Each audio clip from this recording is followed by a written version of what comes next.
How are you wonderful people doing? My name is Michael, who's known as ThirdGenGamer, and welcome back to the ThirdGenCast. While our channel was a little bit inactive here on YouTube this past week because of studying for exams with homework and projects on top of that, we still had some Versus episodes go up during this week, so if you missed out on those, be sure to go check them out. Pokemon Black and White Advanced Versus, no healing items in battle, set mode, level caps, it's a good time. But yeah, starting next week, I think things will start to calm down, other than I have an exam on Monday and Tuesday. But after that, I should be all set. So probably Wednesday will be the great return of live streams and, you know, everything exciting. So be on the lookout for that. When if you don't watch my YouTube channel, go check it out. ThirdGenGamer on YouTube. And yeah, I think I actually did look it up recently. So my channel doesn't pop up if you put spaces in ThirdGenGamer. If it's put together, you'll find my name. But you'll find some of my challenge videos if you search up ThirdGenGamer spaces. I don't get the whole premise behind it, but you know what? Whatever, it works. So I guess either way, if you search up however you want to search it up, my videos come up. So I guess that's a benefit, right? Maybe? I don't know. But anyways, this is actually my second take of doing this podcast because about 5 minutes in, I was paying attention. I was looking at my script, or not necessarily script, but like topic list. And I wasn't really looking at my webcam, and it froze up on me. And I don't know when it happens. And I was only 5 minutes in. So I was like, oh, you know what? Let's restart. So yeah, it's all good. So we'll have to run through everything that I ran through. It wasn't a whole lot, but still, you know what? It is what it is. So I guess I didn't do this yet. So if you guys, enjoy the podcast, want to help spread it, to your family and friends, I mean, that would be great, because the more the merrier, because I would love to see this become one of the hottest podcasts on YouTube, as well as various other podcast platforms. So in order to do that, you need to slap the like button if you're on YouTube, hit the subscribe button, hit the bell icon for notifications where I upload, then follow the podcast on your various audio platforms, and then of course, share out the podcast to all your friends. It'd be greatly appreciated. Okay, first topic. So let's actually just start with the YouTube channel. I guess, I want to talk about TubeBuddy, because lately, how we've been Jacob and I have been uploading the Pokemon Black and White Versus. It's pretty much brand new. I mean, we have new rule sets that makes things more complicated. No one on YouTube has done this, but our YouTube videos are just not getting pushed out into the YouTube algorithm.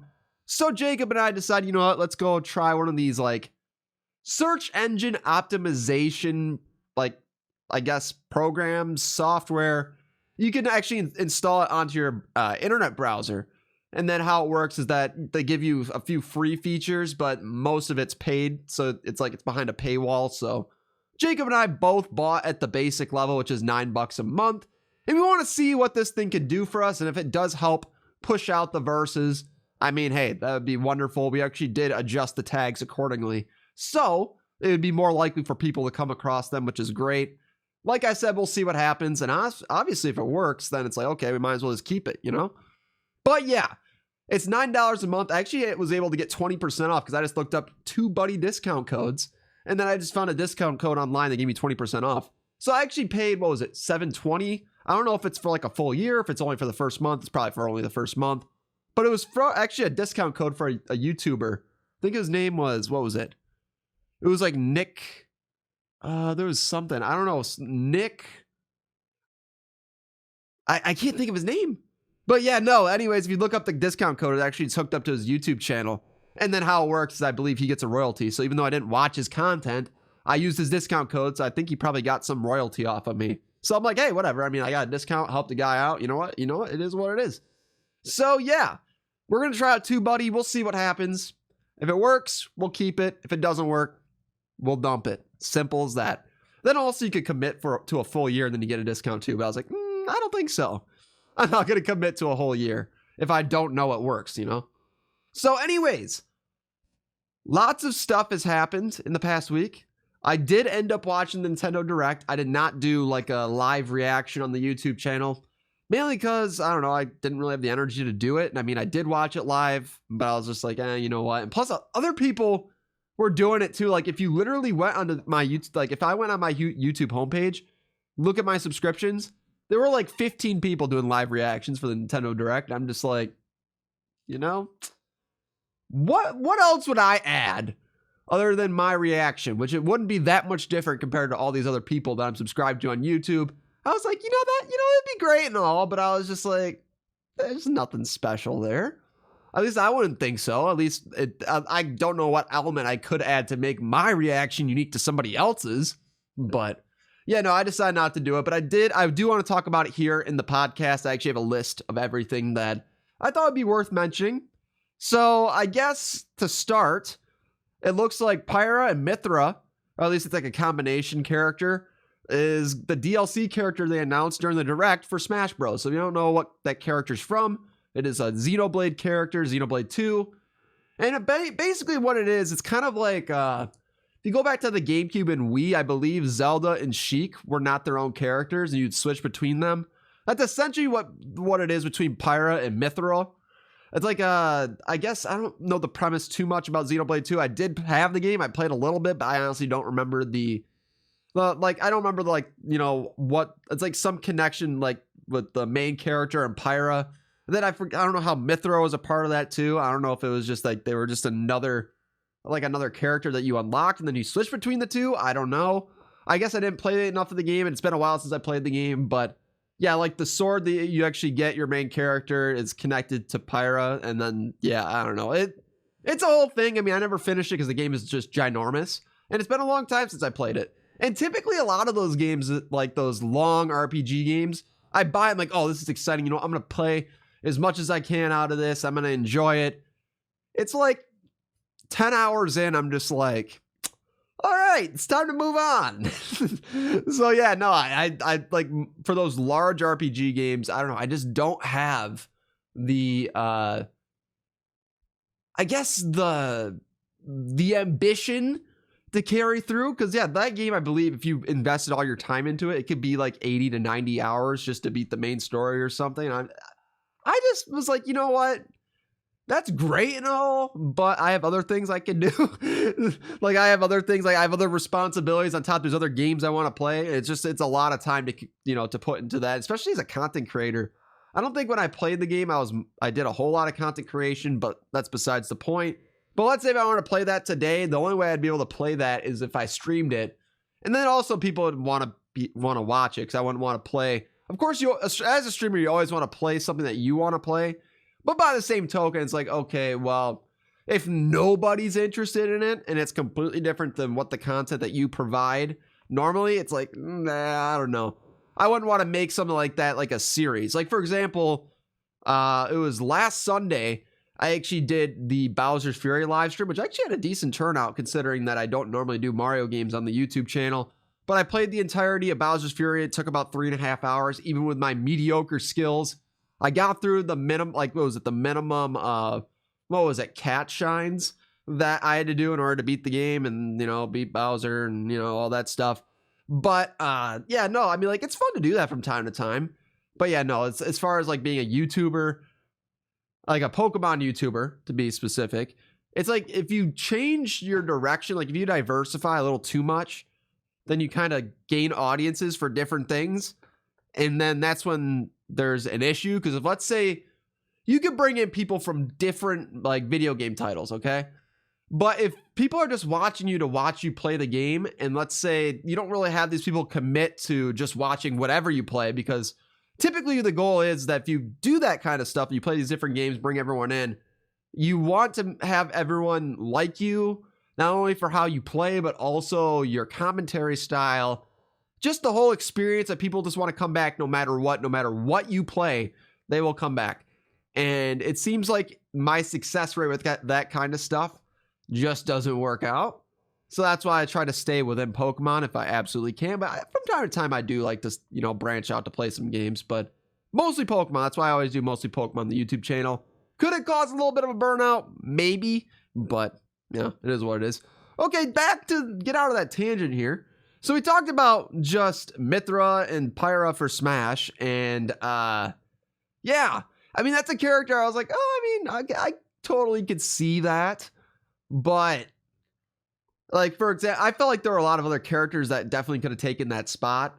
But I mean, obviously I don't play Smash that much and I don't have any of the DLC expansions. So it's like, okay, what does my input have to do with anyone else's? Because if I'm not buying it, like, I don't have no issue buying DLC, but because I don't play Smash enough, I just didn't buy any of the DLC expansions. The only character I really want though is Banjo. And then it's like, okay, let's say I want to specifically only buy Banjo. Then it's like, well, then I might as well buy everyone else. Because at that point, it's like, okay, yeah, buy Banjo. Then what? Do you buy every single other character individually in that expansion pass? Or do you buy Banjo and then buy the expansion pass? So basically, you pay for everything no matter what, but then you pay an additional amount of money just for Banjo.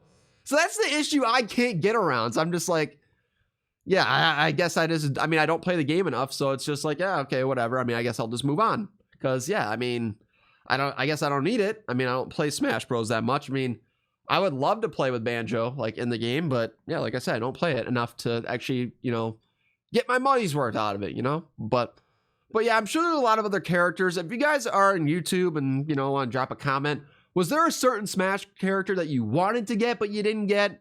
Be sure to drop it down in the comment section down below because it helps with the YouTube algorithm. Okay, next up. Now, this was probably my highlight of the Nintendo Direct, and it was the Mario Golf game. So growing up, I've always played the GameCube Mario Golf game. I think it's just Toadstool Tour. Is that what it was? I don't remember the exact title. I think that's what it was. But it was for the GameCube. We played it all the time growing up. And I'm surprised it took this long for them to actually create another golf game. But the game looks fun. They have story mode. They got, there's online play. And then there's also like a special online mode called Speed Golf, where it's like everyone's hitting the ball at the same time. And whoever gets into the hole first gets a point or something. But then also as you're running up to go to your ball, you have special abilities like each character does. And then you can just create hazards for the other players. And then basically it just stops other people from, getting their ball into the hole. And it's just it's a fascinating idea. And I definitely kind of want to play that on the channel. Like I said, as I'm saying, oh no, I don't want to diversify my content. I mean, I'm just like, I might play some Mario Golf. I'll become a professional golfer. If that's the only way I'm going to become good at golf, this is the only way I'm going to do it. So, I mean, there you go.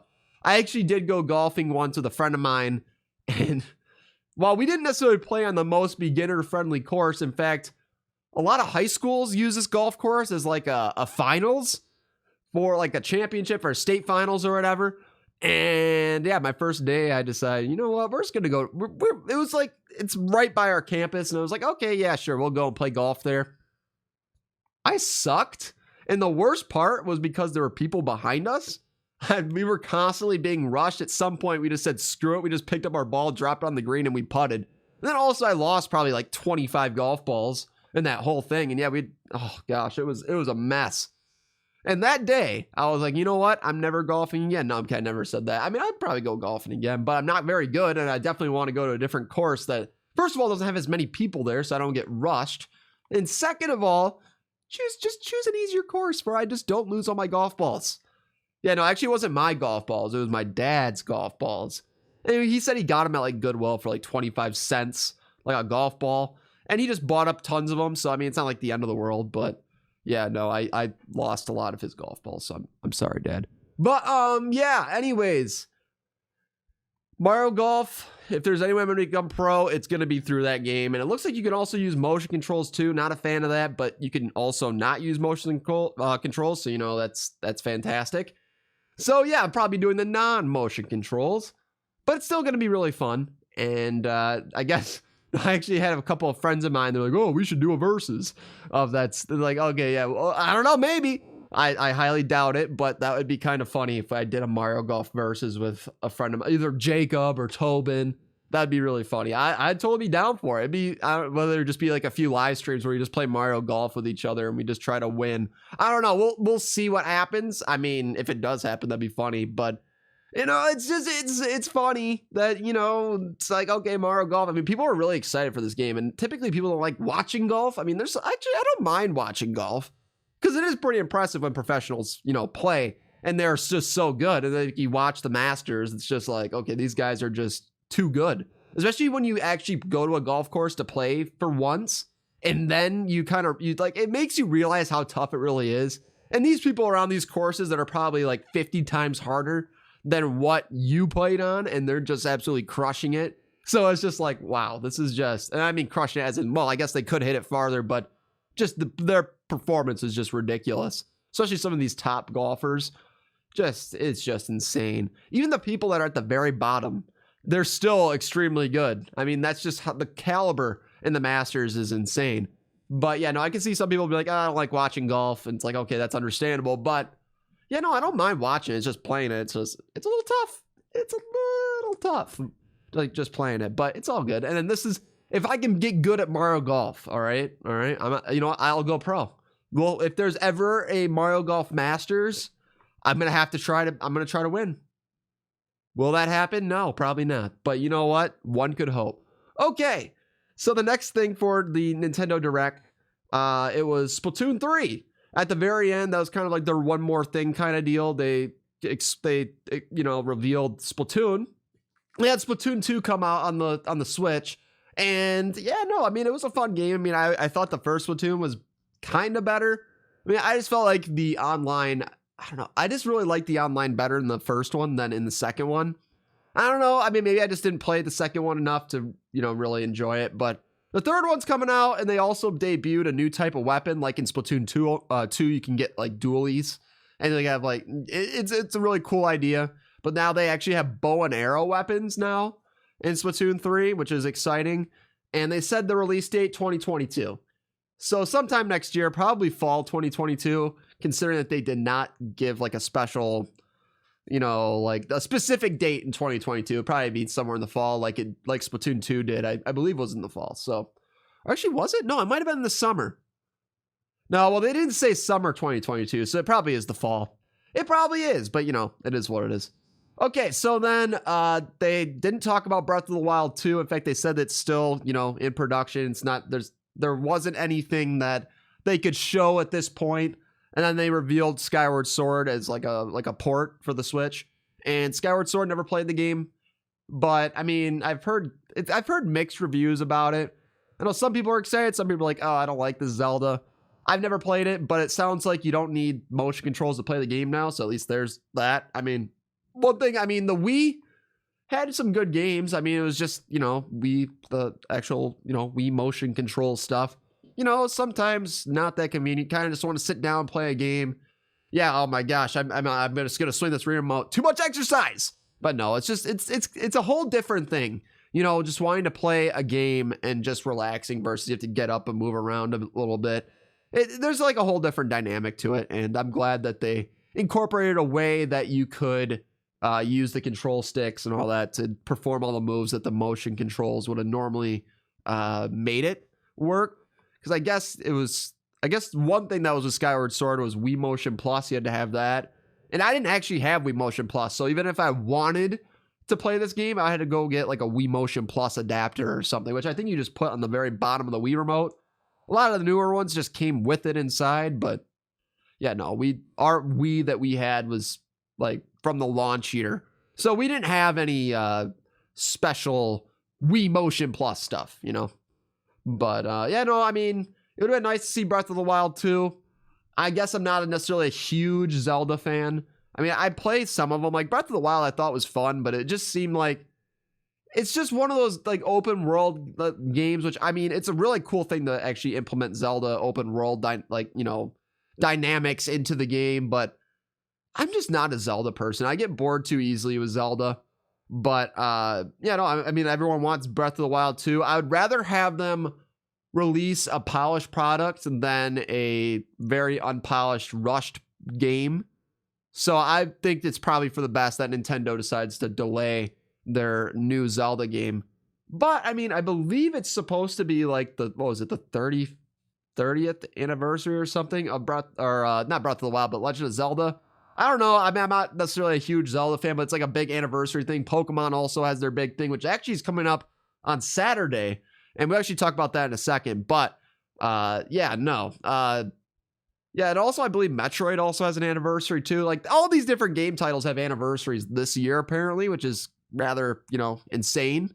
But yeah, no, I mean, I'm sure Breath of the Wild 2, whenever it comes out, it's going to be fantastic. No reason to rush it. And I'm sure they're going to have other things in mind for the Zelda anniversary, the Metroid anniversary, and the Pokemon anniversary. I'm telling you, this is the year where Nintendo is going to be very profitable, because if they do something like 3D All-Stars, but for Zelda and Metroid, they're going to make so much money. It's insane. But yeah, so it is what it is. And also, lastly, no Pokemon. And I'm sure they're leaving that for the big Pokemon event. But there were also rumors I saw online that they may be releasing Diamond and Pearl remake information prior to the event. So that's a rumor. Take it with a grain of salt. And also, we don't know if it's going to be a Diamond and Pearl remake, but people are just thinking it's going to be a Diamond and Pearl remake. I think it's going to be a Diamond and Pearl remake myself. I don't know why I keep saying Diamond and Pearl remake over and over and over again. But yeah, I feel like if they're not going to release that information early, that's supposed to be probably the major talking point. If they have a new game title, it is going to be in that special announcement that's going to be coming up. Well, okay, so this is going up on Saturday. So the upcoming Saturday, the next one, is going to be when the big event's going to be. So I'm excited. Obviously, I'm going to be talking about it. I probably, since I'm going to be recording the podcast the night before, I'll probably do some major prediction stuff again. Because why not? Because it's supposed to be the big event coming up. So we'll see what happens. And also we'll see if I'm correct. Because it'll be like, oh, you'll see this video at 1 p.m. Eastern Standard Time. And then let's say the event's at 3. I don't even know what time the event is. Watch it be at 1. They're at this podcast release at the same time as the Pokemon Direct. You know, it is what it is. But yeah, no, we'll see what happens. Hopefully there's something rather exciting in the Pokemon. I'm assuming there will be. They have Post Malone. A big music artist. It's probably going to have something special in it. If there's nothing in that, then talk about a waste opportunity. Oh my goodness. Okay, now it is time to talk about Pokemon cards. This is take number 2. So, yeah, Shining Fates. It just came out, or at least the products have released. I believe it technically came out like a few days ago or so. And yeah, I got some Shining Fates here today. That I actually did buy from Pokemon Center about a few weeks ago for a pre-order. And let's just say the scalping is honestly ridiculous. I actually did manage to get these products, but the website was a mess. And also because of a glitch, instead of buying 2 Pikachu boxes and 2 Elite Trainer boxes, I ended up getting no Elite Trainer boxes and 4 Pikachu boxes. So yeah, so I have 4 Pikachu boxes and then yeah, no Elite Trainer boxes. So that was fantastic. And then also when I tried to buy Elite Trainer boxes, then the website thought I was a bot and then locked me out of the website for 2 days. Awesome, Pokemon Center. I appreciate the fact you tried to stop bots, but it didn't really help. Instead, it just kicked out a real customer instead of a bot. But yeah, we have Shining Fates. It's really hard to find. I'm assuming because of all the card shortages. Who knows when people are going to be able to get their hands on this product, because Champion's Path was an absolute mess when that came out. And that was hard for me to even get some product.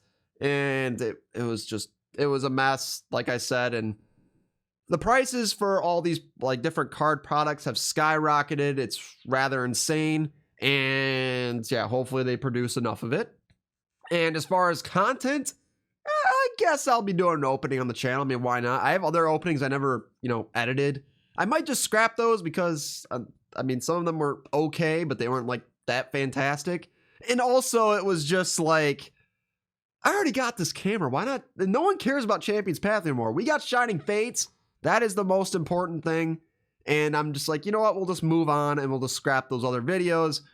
And we'll just, open some Shining Fates. So that'll be exciting. But, yeah. Oh, boy. Yeah, Pokemon cards, man. I would just love it if the production just went up. I mean, they did address that. Pokemon Company did about the Pokemon cards. And they want people to get their hands on it instead of these scalpers. They're trying their best to fulfill as much, get as much supply as they can for the customers. So far, it doesn't look like it, but for considering that this is the 25th anniversary set, it'd be kind of a disaster if they didn't get enough supply for their big anniversary set. It's understandable because production got all screwed up because of, everything that's gone on in the last year. But that would be very unfortunate if some people never get their hands on some of these products. And also, hopefully people don't have to pay money to go and buy that. Because, yeah, it is, how, of course we want people to buy it, but at least at MSRP, not the scalp prices. But I don't know. Well, I guess we'll see, because some people may have to pay the scalpers. It'd be too bad, that's for sure. It would be really too bad, but you know, it is what it is. And then also update the Pokemon cards, you know, for McDonald's.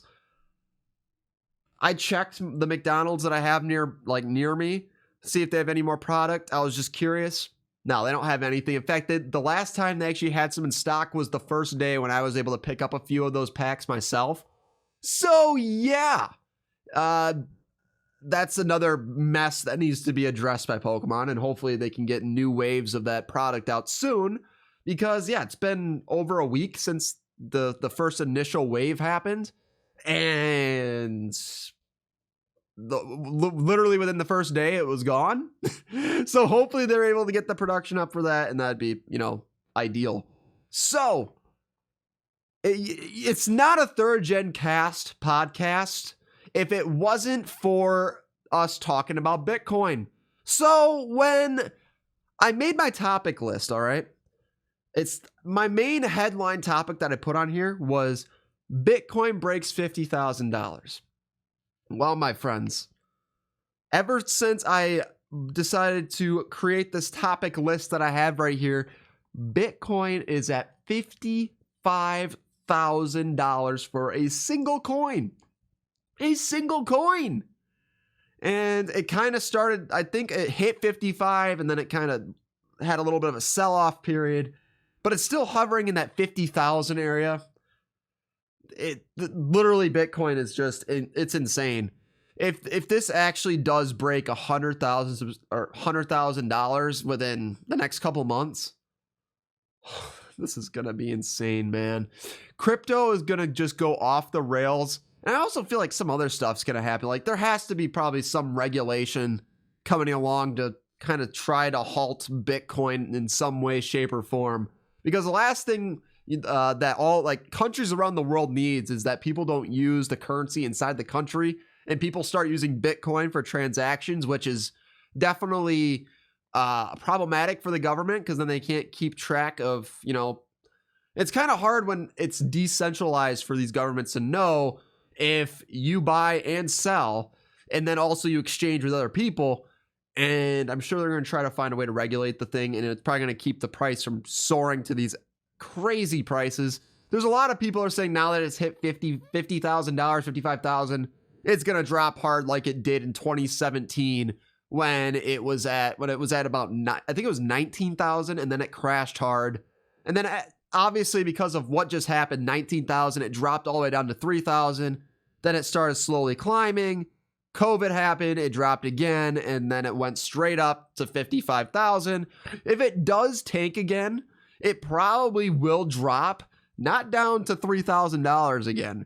But I looked at a lot of these price charts for Bitcoin, and it seems like there's a lot of support at about like $23,000 per coin, and then also like it was also like 27,000. I think there was some decent support there too. So unless Bitcoin establishes a new support level, which essentially, if you don't know what that means, it's because if a price for the Bitcoin, if it constantly is growing, it never has a time to consolidate, or at least just move up and down in a kind of like in a small way, where it's like, okay, it's at 45,000, it drops to 43,000, goes back up to 45, gets rejected, goes down to 42, goes back up to 45, and it's basically just a large period where it just goes back and forth. And then when it soars again, the whatever time it took to consolidate at a certain point, it will become the next area where a level of support, so it won't drop past that amount again. Of course, now there's, I guess, looking at charts, it also could be 30,000 too, considering how 30,000 was in 30,000 for quite a bit, or at least 35,000-ish. So I'm not a Bitcoin expert, but looking at the charts, I was able to see that, I mean, there is some support that's going to be created, and whatever this crash that people are speculating, it probably won't go down to doomsday kind of deal, and then it's just going to climb back up and recover to where it was before, plus more. I mean, if you really think about it, $19,000 goes all the way down to $3,000, and now it's at a new all-time high, $55,000. If it drops down to 30,000, then that means, okay, the next time it's probably going to go all the way up to 100,000. So eventually it is going to happen that Bitcoin will probably be that amount, but still, it's just the idea. That's insane. That literally somebody probably at the start where Bitcoin was first created, yeah, sure, I'll throw $100 at the coin when it was like 30 cents a coin. Yeah, whatever. You know, it is what it is.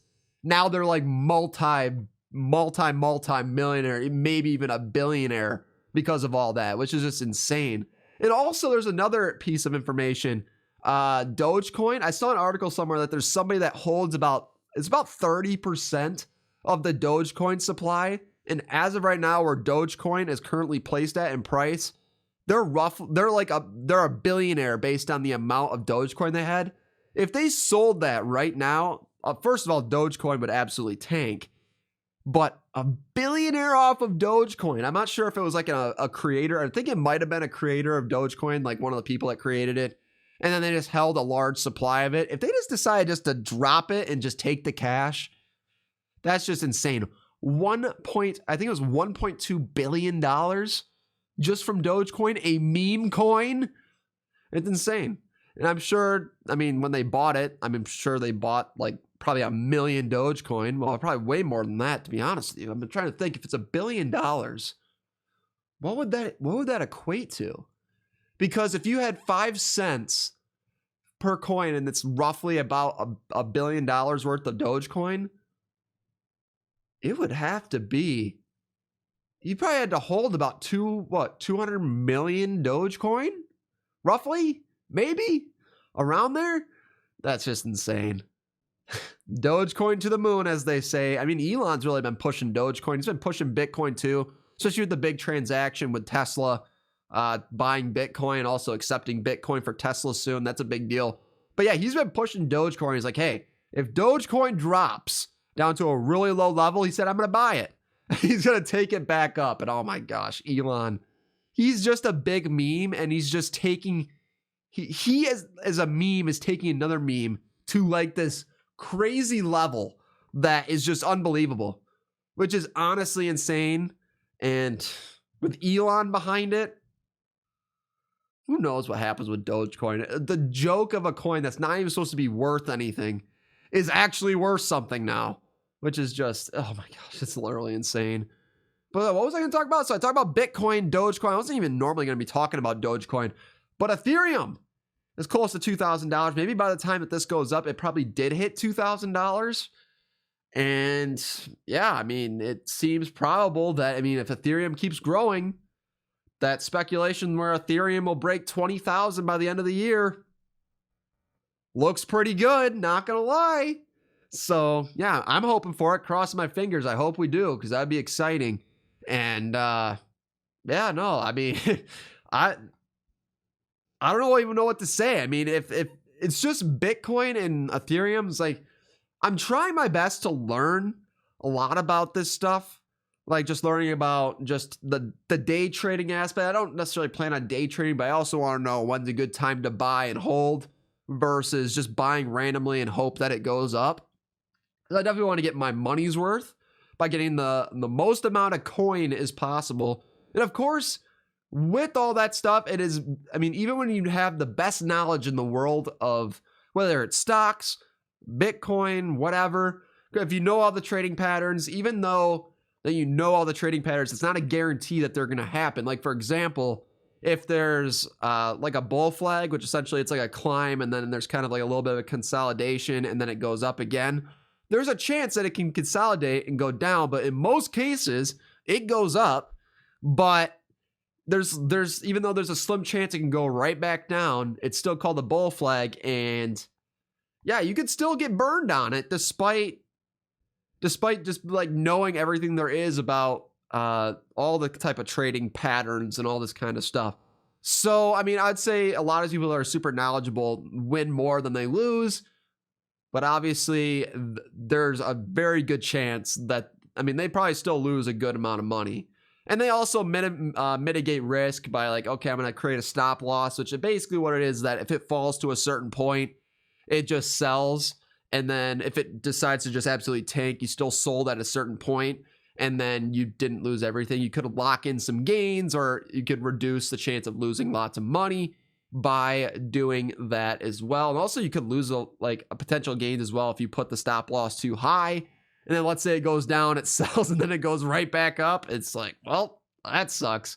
So there's definitely something to it. Like I don't do any day trading. I don't know any of that stuff. I'm trying to learn more about it because like I said, I don't necessarily want to do like options. I don't want to call or short or long or short anything. I just want to know, okay, this is what it's looking like right now. This must be like, when do I buy in? So that's why I'm trying to study all these patterns. So that way, let's say if I do want to do a short-term investment, I'd be able to find a good buy-in point and then just buy there, sell when it gets to a certain point, like at least at a higher level, and then, you know, take the profits and we'll try to move it into another stock, and then we'll just, you know, just know all the patterns and then just try to grow money that like grow some revenue, some profit that way. Of course, I actually did try to start doing that recently. Like I got my Fidelity account going.